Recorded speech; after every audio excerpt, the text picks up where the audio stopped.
લાખો રૂપિયાના ખર્ચે કરમસદ આણંદ મનપાએ મૂકેલા એક્યુઆઈ મશીનોમાં કેટલાક શોભાના ગાંઠિયા સમાન બની ગયા છે.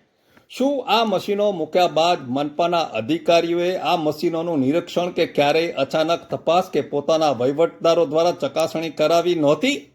કે પછી એમને તો નવી હોટલોમાં સીલ મારવા અને દંડ વસૂલવામાં જ ફાવતું હશે? કે પછી દિવાળીના તહેવારોમાં ફૂટપાથો ઉપર મંડપો બાંધી ગરીબના પાથરણાવાળા મદદ કરી દિવસો પસાર કર્યા, જેથી મશીનો ચાલે છે, બંધ છે, બરોબર છે, ટેમ્પરેચર કે પ્રદૂષણ બતાવે છે કે કેમ, આ બધું તપાસવા ક્યાં જાય?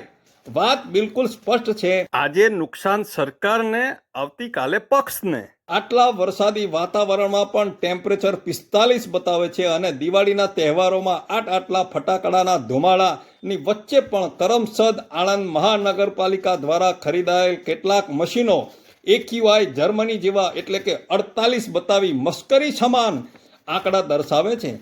આંકડાઓની રકમને પહોંચી વળવા માટે આડેધડ ખર્ચાઓ અને ખરીદી કરી ટોટલ બેસાડવાની વેતરણમાં જ છે.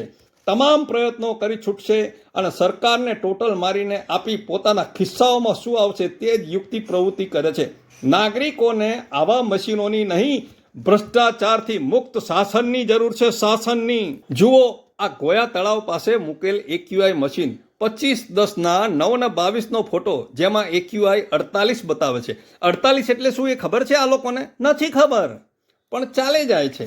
આ છે પ્રમુખ સ્વામી સર્કલ પાસેનો મોનિટર, જેમાં છેલ્લા કેટલાય દિવસથી ટેમ્પરેચર 45 જ બતાવ્યા કરે છે. અત્યારે સવારના 6 વાગ્યા છે, જ્યાં બધે જ ટેમ્પરેચર 23 અને 24 છે. અને આની સાથે જુઓ ગોયા તળાવનું મોનિટર, જેમાં ટેમ્પરેચર 26 બતાવે છે. તો શું કયું મશીન સાચું?